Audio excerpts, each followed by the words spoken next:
If you're a landlord or have landlord clients and someone's been selling you a hybrid LLP structure with indemnities to get around the Section 24, the new HMRC Spotlight 63A is aimed directly at you.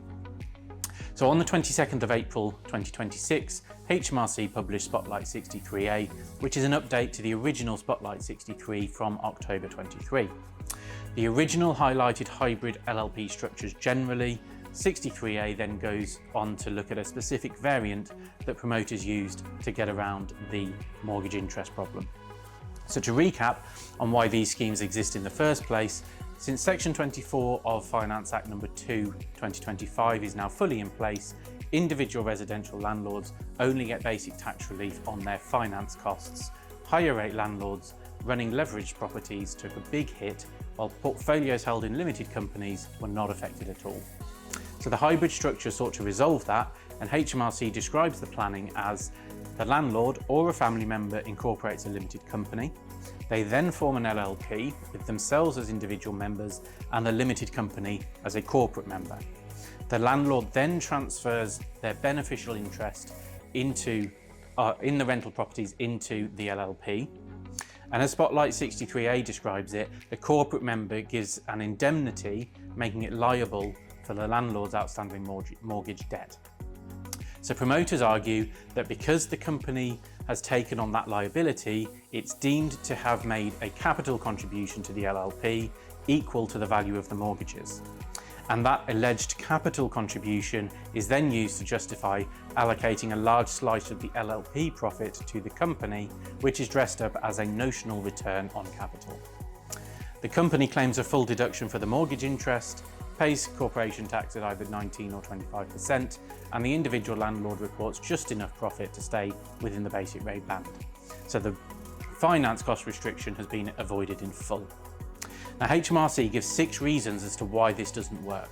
The first, the mixed member partnership rules, sections 850C and D of ITOIA, excess profits allocated to a corporate member that doesn't reflect genuine economic substance gets reallocated back to the individuals. So the notional return on the indemnity packaging doesn't change that analysis. 2, the transfer of income streams provisions, section 809 AAZA of ITA 2007. Corporate members' income is charged on the transferor, which is the landlord. 3, CGT, under section 59A, an LLP is tax transparent, but the landlord still owns a fractional interest in the properties, and so on the way into the LLP, they say there is no uplift in the base cost of those properties.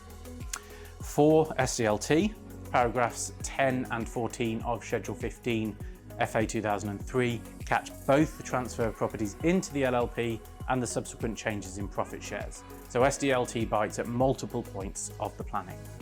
5 is ATED, where the LLP has a company member and holds UK residential properties worth more than 500,000. The annual tax on envelope dwellings applies.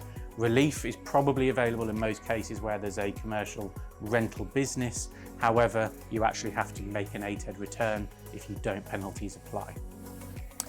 And 6, inheritance tax. Some versions of the planning were pitched as unlocking business property relief. HMRC's position is that property rental falls squarely within making or holding investments, exclusion of section 105 sub 3 Inheritance Tax Act 84. So putting an LLP wrapper around that doesn't change the underlying activity. If you're already in one of these structures, HMRC want you to settle. There's a dedicated mailbox. And generally speaking, if you come forward rather than HMRC opening an inquiry, penalties are reduced. Also remember, for promoters, DOTAS obligations apply. Failure to disclose within 5 days a disclosable scheme results in daily penalties of £600, and that can go up as far as £1 million. As always, like, comment, share. It lets me know that these videos are well received, and if you have any comments or interpretation of this legislation, really interested to hear everyone's thoughts.